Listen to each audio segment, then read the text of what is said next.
Shalom saudara, apa kabar? Siap diberkati, amin. Luar biasa. Kembali kesempatan ini kita kembali boleh bersama-sama menikmati firman Tuhan. Saya masih ada di Surabaya dan penyertaan Tuhan luar biasa. Hari lepas hari ibadah raya begitu luar biasa, dipenuhi dengan jemaat Tuhan yang haus dan lapar akan firman Tuhan. Hari ini kembali kita bisa boleh ada bersama-sama mengudara untuk boleh menikmati firman Tuhan. Saudara siap diberkati, amin. Tundukkan kepala sebelum kita menikmati. Terima kasih Tuhan, kembali kesempatan kau berikan buat kami untuk kami boleh menikmati berkat firman-Mu, urapi hamba-Mu Tuhan, sehingga sungguh melalui kebenaran firman-Mu Tuhan, dimanapun jemaat-Mu berada Tuhan, di Jakarta Tuhan, di Manado Tuhan, di Surabaya, biar penyertaan-Mu ada menyertai memberkati mereka. Kau sudah utus hamba-Mu Tuhan ke Surabaya, dan Kau juga mengutus hamba-Mu ke Manado, biar Tuhan Kau sertai dan tanda-tanda yang luar biasa, sehingga bukan saja yang di Jakarta, tetapi dimanapun hamba ditempatkan, nama Tuhan dimuliakan. Haleluya. Sampaikan isi hatimu, dan kami siap berkati kami semua. Yang siap diberkati sama-sama katakan, amin. Buka bersama dengan saya firman Tuhan dari Ester 4 ayat 10 sampai dengan 14. Saya tunggu sampai saudara menemukan ayat tersebut. Ester 4, 10 sampai dengan 14. Saya bacakan 10. Akan tetapi Ester menyuruh Hatta memberitahukan kepada Mordekai. Semua pegawai raja serta penduduk daerah-daerah kerajaan mengetahui bahwa bagi setiap laki-laki atau perempuan yang menghadap raja di pelataran dalam dengan tiada dipanggil, hanya berlaku satu undang-undang, yakni hukuman mati. Hanya orang yang kepadanya raja mengulurkan tongkat emas yang akan tetap hidup. Dan aku selama 30 hari ini tidak dipanggil menghadap raja. Ketika disampaikan orang perkataan Ester itu kepada Mordekai, maka Mordekai menyuruh menyampaikan jawab ini kepada Ester. Jangan kira karena engkau di dalam istana raja, hanya engkau yang akan terluput dari antara semua orang Yahudi. Sebab sekalipun engkau pada saat ini berdiam diri saja bagi orang Yahudi, akan timbul juga penolong dan kelepasan dari pihak lain. Dan engkau dengan kaum keluargamu akan binasa.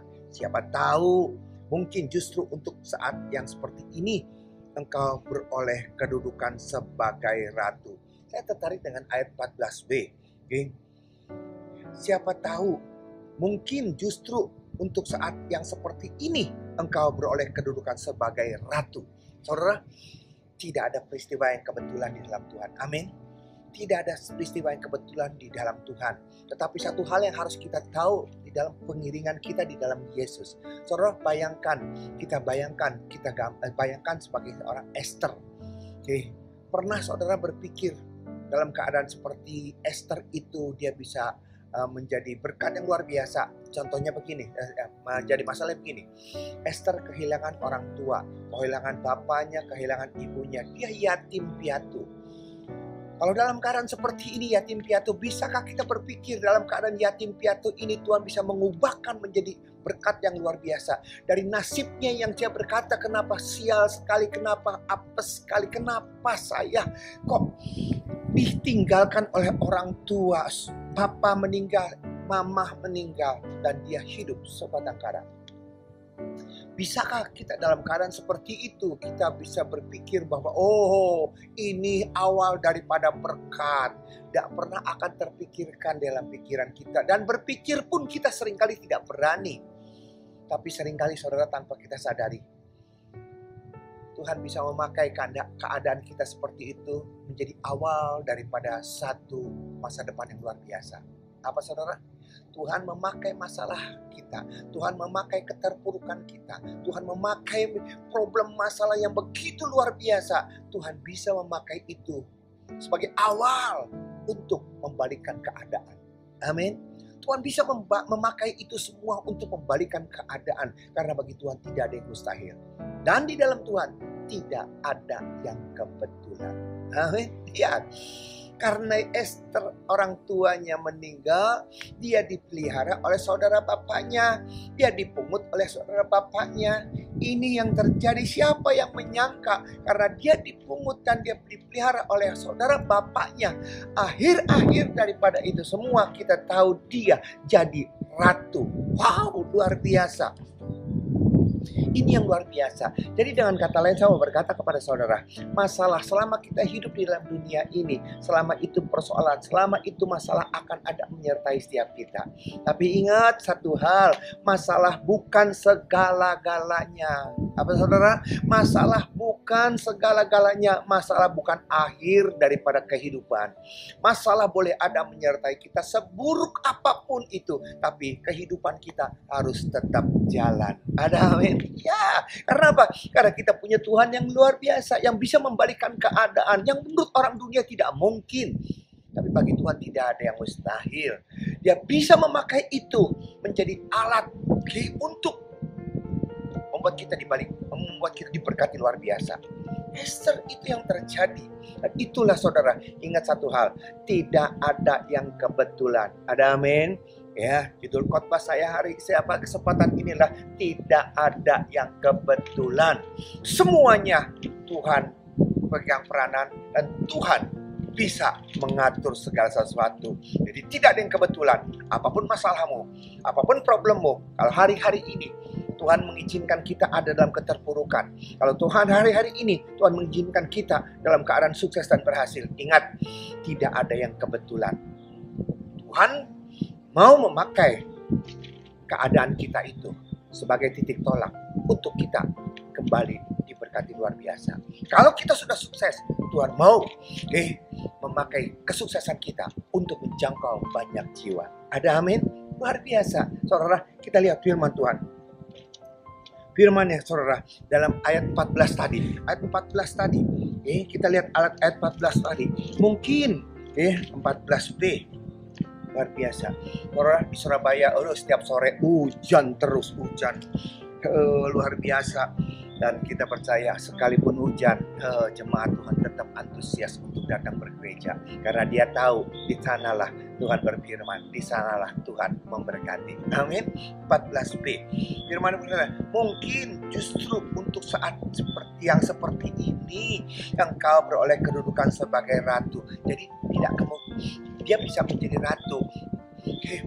Bukan sekonyong-konyong itu dihadiahkan. Mungkin Tuhan punya jalan yang luar biasa. Mungkin Tuhan punya rencana yang luar biasa. Jadi kalau kita keadaan kita, Tuhan angkat dari yang tidak ada apa-apa, dari orang yang kehilangan orang tua, diangkat menjadi ratu ibu negara. Ingat, jangan pernah puas di sana.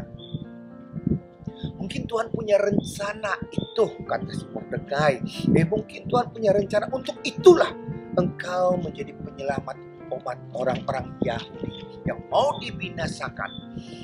Itulah sebabnya. Jadi siapapun kita di tempat ini, jangan saudara dimanapun saudara berada, keadaan saudara sekarang dalam keadaan susahkah, menderita, ingat, tidak ada yang kebetulan kita ada di situ. Itu mungkin merupakan satu awal daripada pintu berkat buat saudara. Kalau saudara keadaan sekarang diizinkan Tuhan menjadi orang sukses dan berhasil, ingat, mungkin ada tugas daripada Tuhan. Dengan kesuksesanmu, dengan keberhasilanmu, untuk bisa memberkati orang di sekitar kita. Amin. Kita lihat, tidak ada yang kebetulan apa yang kita alami. Kita lihat contoh firman Tuhan saudara.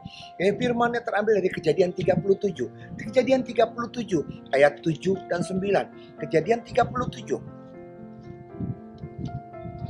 ayat 7 dan 9 sampai 9. Tampak kita sedang di ladang mengikat berkas-berkas gandum. Lalu bangkitlah berkasku dan tegak berdiri. Kemudian datanglah berkas-berkas kamu sekalian mengelilingi dan sujud menyembah kepada berkas itu. Saudara, ini mimpi daripada si Yusuf. Dia bermimpi bahwa berkas-berkas daripada saudara-saudara menyembah kepada berkasnya dia. Saudara, ini artinya bahwa Yusuf tuh menjadi orang yang luar biasa, yang bisa notabene itu kakak-kakaknya yang lebih dewasa, yang lebih tua, yang lebih senior itu bisa sujud menyembah kepada berkasnya dia. Artinya apa? Yusuf memiliki satu kedudukan yang luar biasa. Bahkan di dalam ayat ke-9 ditegaskan lagi kedua kali dalam mimpi oleh Tuhan, bahwa matahari, bulan dan bintang 11 itu menyembah kepada bintangnya dia. Saudara, apakah Tuhan lagi bercanda? Apakah Tuhan sedang bercanda kepada Yusuf dengan mimpi-mimpi yang luar biasa? Kenapa saya bisa berkata, kenapa saya bilang bercanda Tuhan? Oke, Tuhan memberikan satu gambaran yang luar biasa bahwa Yusuf akan dipakai dengan luar biasa. Tapi kenyataannya tidak seperti apa yang dia inginkan dan dia tahu. Dia dinubuatkan dalam mimpi dia akan menjadi orang yang luar biasa. Orang tuanya sampai menyembah kepada dia. Artinya apa? Yes, luar biasa. Tapi kenyataannya, saudara-saudaranya menjual dia. Dan dia jadi budak. Mimpinya itu tinggi sampai matahari, bulan, bintang. Kenyataannya dia turun ke bawah sampai ke tempat yang paling gelap. Budak. Yang tidak ada harganya. Itu yang kenyataannya. Apakah ada perkara kebetulan di sana? Apakah Tuhan sedang bercanda dengan Yusuf? Saudara, semuanya under control by Lord. Okay? By God. Tuhan itu dikuasai, dikuasai oleh Tuhan. Tuhan ada di sana turut bekerja dalam keterpurukannya. Tidak ada yang kebetulan. Saudara, dan lagi saudara, begitu dia di Potifar, memang dia menjadi budak teladan. Tetapi untuk apa predikat budak teladan buat dia? Yang dia inginkan mana berkas-berkas sebelah saudaranya. Yang ada berkas saudaranya bukan menunduk kepada dia, berkas saudaranya itu menghancurkan dia. Mana matahari dan bulan yang sujud kepada dia, dan mana bintang yang sujud kepadanya. Ada yang ada adalah dia ada di dalam lembah yang paling dasar. Waktu dia mempertahankan kesucian dan kekudusannya. Saat dia dirayu oleh Tante Pot untuk berzina dengan dia. Dia tetap mempertahankan siapa dia. Tapi upah yang dia terima adalah penjara. Apakah kebetulan? Apakah kebetulan? Kok penjara? Seringkali tanpa kita sadar kita berkata begini. Sia-sia aku mempertahankan kesucian dan kekudusanku. Tapi yang aku terima upahnya bukannya upah naik ke atas dibebaskan. Upah yang aku terima adalah penjara yang gelap, yang kotor. Itu yang terjadi. Dia seorang budak di penjara. Sudah tidak ada lagi harapan untuk dia ditampilkan karena habis-habisan dia di sana.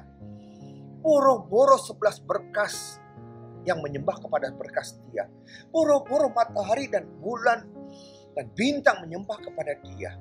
Sedangkan untuk diri dia sendiri saja dia tidak bisa dan tidak tahu apa yang harus dia lakukan. Dia tidak tahu masa depannya seperti apa. Dia tidak mengerti. Habis harapannya. Sampai kepada titik nol sama sekali. Tapi dari hal seperti itu, ingat satu hal. Apakah Tuhan tidak pernah melihat?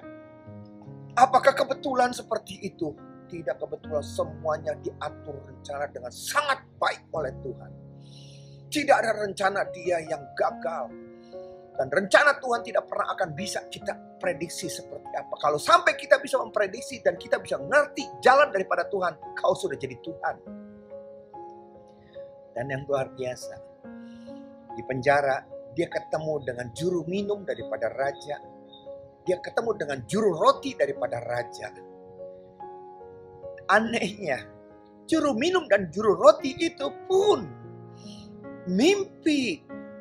Dan Yusuf menafsir mimpinya. Yusuf menafsir mimpi mereka. Apakah itu suatu kebetulan? Kok bisa-bisanya tukang mimpi ketemu dengan orang yang mimpi? Dan apa benefit buat si Yusuf menafsirkan orang yang mimpi? Apa untungnya buat Yusuf bertemu dengan juru minum dan juru roti? Dan penafsiran itu ditafsirkan dan benar seperti apa yang dia tafsirkan. Itu terjadi. Juru minum diangkat kembali, juru roti digantung. Ini yang terjadi saudara. Seringkali tanpa kita sadari kita diperhadapkan kepada hal-hal yang kita berkata untuk apa semuanya ini ya. Seperti Tuhan bercanda. Ingat satu hal, tidak ada yang kebetulan di hadapan Tuhan. Semua diatur dengan baik oleh tangan kuasa Allah yang luar biasa. Katakan amin. Yes. Dan yang luar biasanya saudara, yang luar biasanya, rajanya pun bermimpi. Raja juga ikut bermimpi. Ini firman apa saudara? Mimpi. Dan dengan mimpinya itu, raja ingin melihat, mengetahui arti daripada mimpi. Dan dipanggillah Yusuf. Dan Yusuf menafsirkan mimpi daripada raja. Yes! Dan raja terpukau dengan tafsiran mimpi daripada Yusuf. Firaun berkata, tidak ada di dunia ini, tidak ada di negeriku orang yang seperti dia. Apa salahnya? Kenapa kita harus cari orang lain? Dialah orangnya. Tidak perlu cari siapa-siapa. Saudara, begitu sampai detik ini baru kita tahu, tidak ada yang kebetulan. Semua dirancang oleh Tuhan. Kalau Yusuf tetap ada di tempat saudara-saudaranya, sedangkan Tuhan menantikan dia di sana untuk memberkati. Bagaimana caranya untuk bisa dia move dari sini ke sana? Tuhan pakai dengan namanya kelaparan. Tuhan pakai namanya kekeringan. Tuhan pakai itu namanya mimpi. Tuhan pakai itu saudara-saudara Yusuf. Tuhan pakai itu orang-orang yang kafilah. Tuhan pakai itu Potifar dan tante Potifar. Untuk mengiring dia ke tempat di mana Tuhan sudah menanti dan memberkati dia. Tidak kebetulan dia ada di penjara. Tuhan kirimkan juru minum dan juru roti. Siapa yang sangka ini justru awal daripada segala sesuatunya. Ini merupakan rentetan-rentetan yang dimana ada dalam rencana Tuhan. Dan siapa tahu dengan kesaksian daripada juru minum itu, raja pun bermimpi. Dan raja terpesona. Inilah waktu daripada Tuhan. Cukup dengan satu hari. Dari seorang yang tidak ada harapan, menjadi seorang orang nomor 2 di Mesir. Luar biasa. Inilah saya katakan saudara. Oleh karena itu, siapapun kita di tempat ini, apapun keadaan kita, ingat satu hal, jangan putus asa. Kalau kau ada dalam keterpurukan, ingat, Tuhan ada pegang kendali. Dia yang megang otoritas. Dalam keadaan keterpurukan, ingat, Tuhan pegang kendali. Mungkin dengan cara seperti ini, merupakan awal untuk kau terima berkat yang luar biasa. Memang tidak menyenangkan dalam keadaan seperti itu. Kau terpuruk, begitu gelap, hilang segala sesuatunya. Tapi itu awal yang Tuhan izinkan untuk kita memperoleh masa depan yang penuh dengan pengharapan. Jangan pernah putus asa, jangan pernah kecewa. Karena segala sesuatu dikontrol, dikendalikan oleh Tuhan kita. Amin. Hari ini kita ada di tempat ini, mungkin saudara, sebagian saudara diberkati dengan berkat yang luar biasa. Ingat, tidak kebetulan semuanya ini. Tidak kebetulan segala sesuatu. Sepertinya kita usaha, saudara berusaha, punya usaha gampang. Orang lain susah sekali untuk memperoleh berkat. Untuk dapat satu hari 50.000 susahnya bukan main. Tapi saudara yang diberkati, cukup dengan DM 100 juta. Wow, hanya sekali DM 100 juta. Ada orang yang bagaimana 50.000 satu hari aja untuk memperoleh dia, susahnya bukan main. Saudara yang diberkati, cukup dengan sekali dahak 100 juta. Oleh karena itu jangan terlalu banyak berdahaknya, nanti kebanyakan saudara. Tapi itulah. Dan kalau saudara sudah diberkati dengan berkat yang luar biasa, kalau saudara sudah diberkati dengan anugerah dan kemudahan yang luar biasa, tidak ada yang kebetulan. Tidak ada yang kebetulan. Karena semuanya diatur oleh Tuhan. Melalui berkat saudara, melalui pasalah saudara, Tuhan mau memakai, membalikan keadaan. Tuhan mau memakai untuk menjadi saluran berkat. Oleh karena itu, siapapun kita di tempat ini, percayalah, tahun 2023 bukan tahun abal-abal. Tahun 2023 adalah tahun penuh berkat. Adalah tahun penuh sukacita. Ada amin. Melalui apapun yang kau hadapi hari ini, ingat, Tuhan bisa memakai segala sesuatu yang tidak mungkin menjadi mungkin karena Dia yang pegang kendali. Tidak ada yang kebetulan. Tundukkan kepala kita berdoa. Siapapun kami, apapun keadaan kami Bapak, menurut kacamata kami dalam keadaan keterpurukan seperti ini. Kami putus asa, kami tidak tahu kemana kami harus melangkah. Tapi hari ini firman-Mu berkata, Tuhan pegang kendali. Tidak kebetulan segala sesuatu ini terjadi. Dan Tuhan bisa memakai keterpurukan kami sebagai awal untuk kami memperoleh berkat yang luar biasa seperti Yusuf. Tuhan, kalau kami diizinkan untuk memperoleh berkat-berkat yang luar biasa, kalau kami diizinkan memperoleh kemudahan-kemudahan dalam memperoleh berkat-berkat dunia, ingatkan kepada kami Bapak, itu pun bukan kebetulan. Itu pun bukan karena kuat gagah dan hebat kami, karena Engkau yang mengatur segala sesuatu, karena Engkau ingin melalui berkat yang sudah kami peroleh dan terima ini, kami menjadi berkat buat orang-orang di sekitar kami. Ada rencana-Mu Tuhan atas setiap mereka ini. Oleh karena itu Tuhan, mampukan kami untuk tidak egois mementingkan diri kami sendiri, untuk kami mengerti rencana-Mu, rancangan-Mu atas setiap kami orang percaya.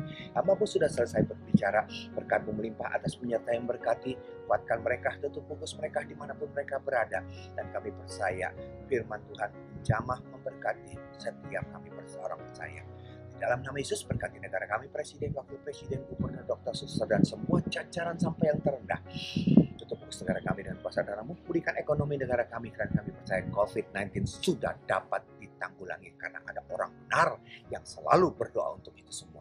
Terima kasih Bapak, dan nama Yesus kami berdoa. Haleluya. Amin. Demikian firman Tuhan saudara. Sampai jumpa dalam sesi yang akan datang. Tuhan Yesus berkati. Shalom.